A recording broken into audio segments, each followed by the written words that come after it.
வணக்கம் மக்களே. நாம பார்க்குற படங்கள், இன்ஸ்டாகிராமில் ஃபாலோ பண்ணுற இன்ஃப்ளூயன்சர்ஸ் எல்லாமே ஒரு ஐடியல் லைஃப், ஒரு ஐடியல் ரிலேஷன்ஷிப் எப்படி இருக்கணும்னு ஏதேதோ சொல்லிட்டு இருக்காங்க. நம்ம சினிமாவில் பார்க்குற ரிலேஷன்ஷிப்ஸ் எல்லாமே நிஜமாவே உண்மையை தான் காட்டுதா, இல்லைனா இன்டெரக்டா ஏதோ சொல்ல போய் நாம தான் தப்பா புரிஞ்சிட்டு இருக்கோமா? குவிக் சாண்டை பார்த்தா சாதாரணமாக ஒரு மண் தர மாதிரி தான் இருக்கும், ஆனால் மாறி அதில் காலை வச்சா அப்படியே நம்மளை காலி பண்ணிடும். ஸோ இன்னைக்கு இப்படி தான் இருக்கணும் அப்படின்னு சொல்கிற மூவி கேரக்டர்ஸ் நிஜமாவே என்ன சொல்கிறாங்க அப்படின்னு பார்க்க போகிறோம். டாப் 5 ரெட் ஃப்ளாக்ஸ் இன் தமிழ் சினிமா. போலாமா? என்னப்பா இன்னும் யாரும் நம்ம சேனலை சப்ஸ்கிரைப் பண்ணலையோ? கீழே இருக்க சப்ஸ்கிரைப் அண்ட் பெல் பட்டனை கிளிக் பண்ணிக்கோங்க. அப்போதான் நாம போடுற வீடியோ உங்களுக்கு உடனே நோட்டிஃபை ஆகும்.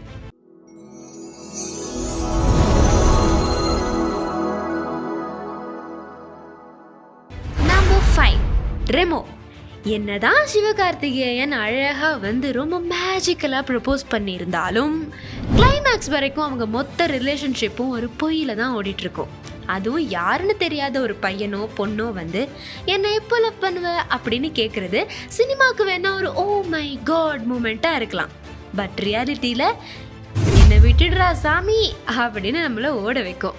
ஸ்டாக் பண்ணி இன்டைரக்டாக ஃபோர்ஸ் பண்ணுறது ஒரு மிகப்பெரிய ரெட் ஃப்ளாக். நம்பர் 4, அநேகன். எஸ், இந்த தனுஷ் படம் கூட நம்ம லிஸ்ட்ல இருக்கு பாஸ். இந்த வாட்டி நம்ம பிரச்சனைக்குரிய ஹீரோயின் ஹீரோவை ஸ்டாக் பண்ணுவா. அவரோட வீடு வரைக்கும் போய் அவங்க லவ் பண்றதா சொல்லி ஒரு பெரிய சீன் கிரியேட் பண்ணுவா. இதுல ஒர்க் பிளேஸ் ஹராஸ்மெண்ட் வேற. கொஞ்சம் யோசிச்சு பார்த்தா இன்டைரக்ட் மேனிப்புலேஷன், அதாவது மறைமுகமா டார்ச்சர் பண்றது தான்.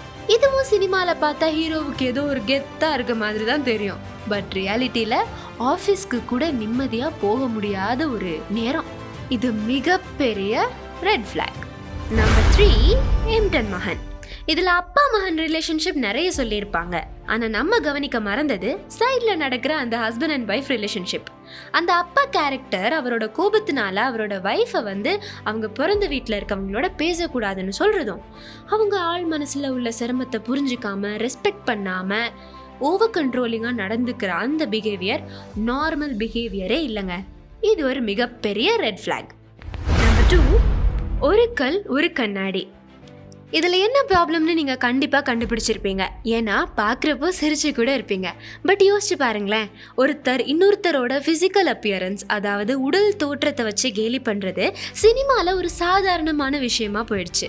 ஆனால் நிஜத்தில் ரொம்ப தாழ்வு மனப்பான்மையை உருவாக்குது. ஒருத்தரோட மனசை புரிஞ்சுக்காம ஃபன் அப்படிங்கிற பேரில் அவங்கள பாடி ஷேம் பண்ணி கலாய்க்கிறது ஒரு மிகப்பெரிய ரெட் ஃப்ளாக். நம்பர் 1, காற்று வெளியிடை. ஏஆர் ரஹ்மானோட மியூசிக்கில், மணிரத்னம் மேஜிக்கில் வந்த இந்த திரைப்படத்தில் நமக்கு தெரிஞ்ச எல்லா ரெட் ஃப்ளாக்ஸையும் பார்க்கலாம்.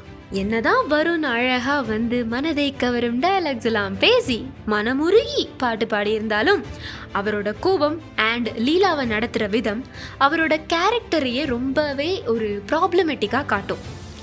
இதில் இன்னும் என்ன வருத்தமான விஷயம்னா, வருண் என்னதான் அவங்கள அவமானப்படுத்தி மிஸ்ட்ரீட் பண்ணினாலும் ஒரு பாட்டு படித்த உடனே அவரை மறுபடியும் ஏற்றுக்கிற மாதிரி காட்டியிருப்பாங்க. ஹீரோவோட கண்ட்ரோலிங் பிஹேவியரை நார்மலைஸ் பண்ணி இருப்பாங்க. இந்த மாதிரி கண்ட்ரோலிங் பிஹேவியர் சினிமாவில் மேட்சோ மாதிரி தெரியலாம், பட் ரியாலிட்டியில் ஒரு மிகப்பெரிய ரெட் ஃப்ளாக். ஸோ மக்களே, இந்த எக்ஸ்பெக்டேஷன் விசஸ் ரியாலிட்டியை கொஞ்சம் உன்னிப்பாக கவனித்து இதில் வர்ற ஏதாவது நீங்கள் உங்கள் ரிலேஷன்ஷிப்பில் பார்த்தீங்கன்னா அதை இயல்பாக்காமல் ஓடுடா கைப்புள்ள அப்படின்னு தப்பிச்சு ஹாப்பியாக சேஃபாக இருங்க. கண்டிப்பாக லைக், ஷேர் அண்ட் சப்ஸ்கிரைப் பண்ணுங்கள்.